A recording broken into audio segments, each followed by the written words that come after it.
அஸ்ஸலாமு அலைக்கும். அல்லாஹ்வின் தூதர் ஸல்லல்லாஹு அலைஹி வஸல்லம் அவர்கள் கூறினார்கள், தொழுகைக்காக பாங்கு சொல்லப்பட்டால் பாங்கு சப்தம் தனக்கு கேட்காமல் இருப்பதற்காக ஷைத்தான் காற்று விட்டவனாக ஓடிவிடுகிறான். பாங்கு முடிந்ததும் திரும்பி வருகிறான். இகாமத் கூறப்பட்டதும் மீண்டும் ஓடுகிறான்.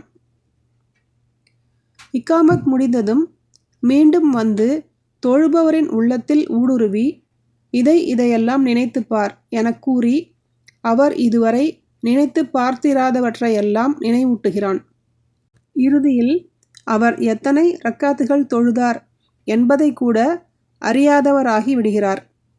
உங்களில் ஒருவருக்கு தாம் தொழுத ரக்காத்துகள் 3 அல்லது 4 என்று தெரியாவிட்டால் கடைசி அமர்வில் 2 சஜ்தாக்கள் செய்து கொள்ளட்டும். இதை அபூ ஹுரைரா ரலியல்லாஹு அன்ஹு அவர்கள் அறிவிக்கிறார்கள். சஹீஹ் புகாரி 1231, அத்தியாயம் 22, தொழுகையில் ஏற்படும் மறதி.